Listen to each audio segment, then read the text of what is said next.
Whatever deflated or inflated is not who you are. It is simply a thought. The truth of who you are cannot be thought, because it is the source of all thoughts. The truth of who you are cannot be named or defined. Words like soul, light, God, truth, self, consciousness, universal intelligence, or divinity, while capable of evoking the bliss of the truth, are grossly inadequate as a description of the immensity of who you truly are. However you identify yourself, as child, adolescent, mother, a father, an older person, a healthy person, a sick person, a suffering person, or an enlightened person, always, behind all of that, is the truth of yourself. It is not foreign to you. It is so close that you cannot believe it is you. The truth of who you are is untouched by any concept of who you are, whether ignorant or enlightened, worthless or grand. The truth of who you are is free of it all. You are already free, and all that blocks your realization of that freedom is your own attachment to some thought of who you are.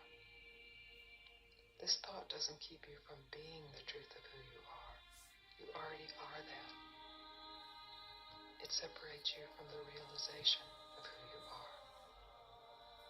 I invite you to let your attention dive into what has always been here, waiting openly for its own self-realization. Who are you really? Are you some image that appears in your mind? Are you some sensation that appears in your body? Are you some emotion that passes through your mind and body? Are you something that someone else has said you are? Or are you the rebellion against something that someone else has said you are? These are some of the many avenues of misidentification.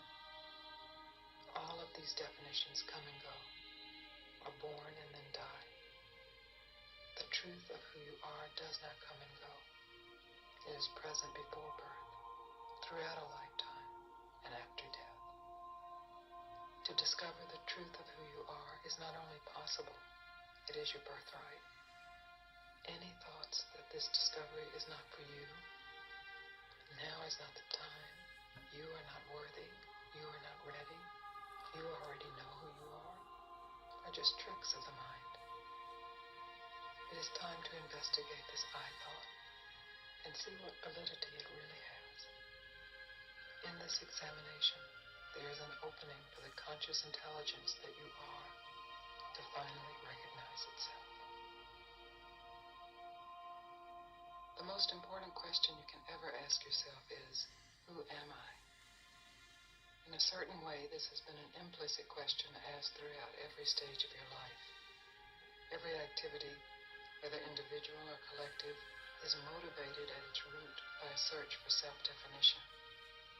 Typically, you search for a positive answer to this question and run away from a negative answer.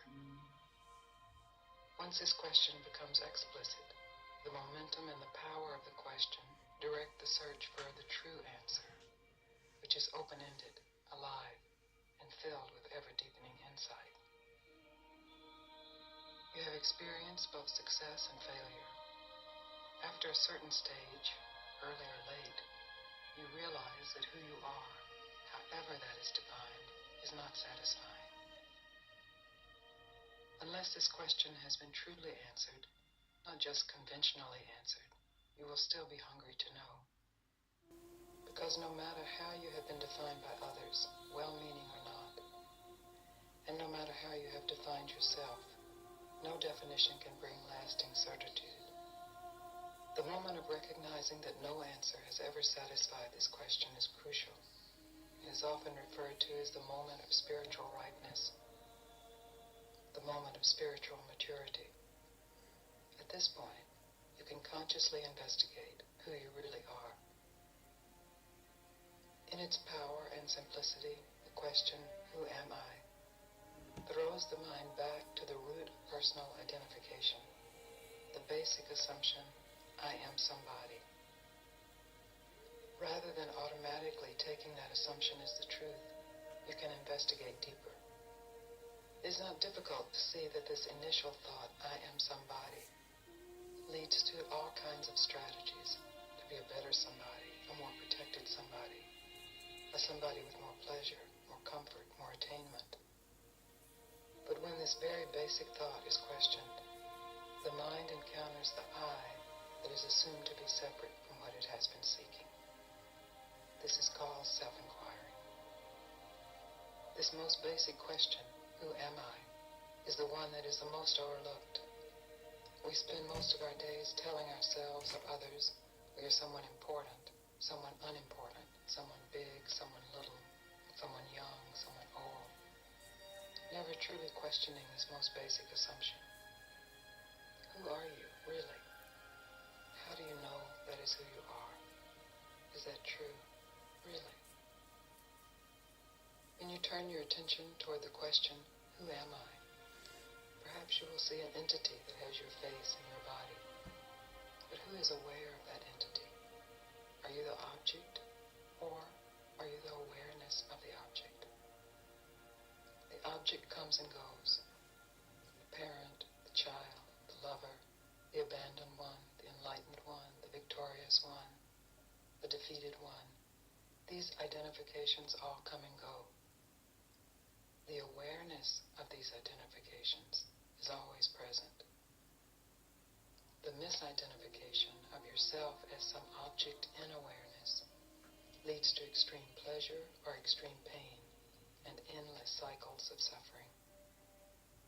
When you are willing to stop the misidentification and discover directly and completely that you are the awareness itself and not these impermanent definitions, the search for yourself in thought ends. When the question, who, is followed innocently, purely, all the way back to its source, there is a huge, astounding realization. There is no entity there at all. There is only the indefinable, boundless recognition of yourself as inseparable from anything else. You are free. You are whole. You are endless. There's no bottom to you, no boundary to you. Any idea about yourself appears in you and will disappear back into you. You are awareness, and awareness is consciousness. Let all self-definitions die in this moment. Let them go and see what remains. See what is never born and what does not die. Feel the relief of laying down the burden of defining yourself. Experience the actual non-reality of the burden. Experience the joy that is here. Rest in the endless peace of your true nature before any thought of